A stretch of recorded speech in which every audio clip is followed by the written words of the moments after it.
Last to leave the room is about Dr. Tamsin Rivers, who is a badass business woman. She is the head of a research department, and they are investigating why her city is sinking.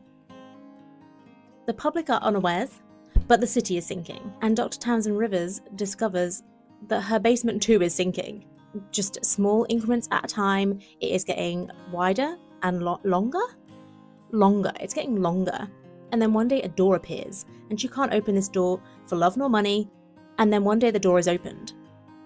It just opens by itself, and out comes Dr. Tamsin Rivers, an exact copy of herself, but completely different personality-wise. So they are completely identical, except for the doorway Dr. Tamsin Rivers is sweet and kind and soft and malleable, and basically lots of crazy things ensue.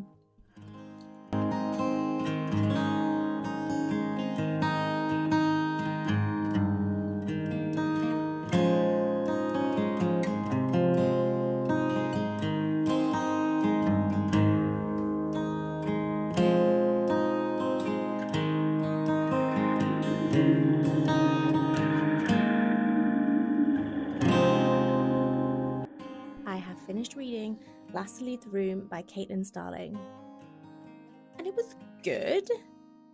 I'm going to say it was a 3.5 because, first of all, look how pretty. It's the Illumicrate Evernight subscription, but it was big brain energy, something that I possibly do not possess. And it was very heavy on the sci-fi. It's listed as a sci-fi horror, so that tracks. But I think it was very heavy on the sci-fi, a little light on the horror. I would say it's a sci-fi thriller? Oh, I don't know. It's a real blend of genre. But I think it could have done with more horror, less sci-fi. I was reading it so slowly, and I do think when I have to read something so slowly, it takes a little bit of the enjoyment out of it for me. But I had to read it so slowly because it was so complicated. There were so many big words. But it was good. It was good, and I would recommend if you're a sci-fi fan. I think it would be cool if you're a sci-fi fan to get a little taste of horror. So if that's your genre and you want to take a little step into the horror world, highly recommend. But let's just appreciate the cover for a moment. Okay, I'm going to put this down.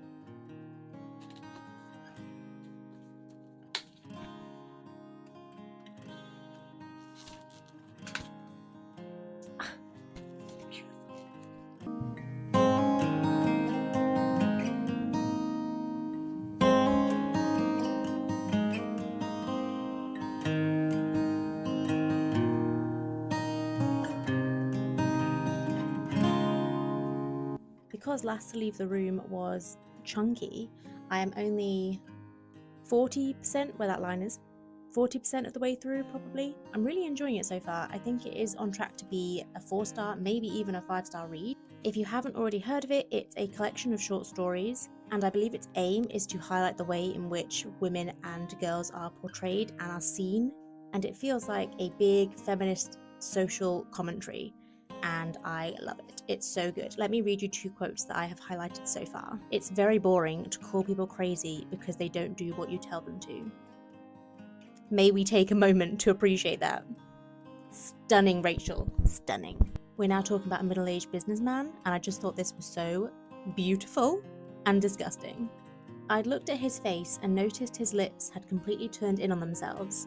They'd shrunk over the years until his mouth had become a beige sinkhole in the middle of his face, out of which he spat patronizing sentences and flaky pastry.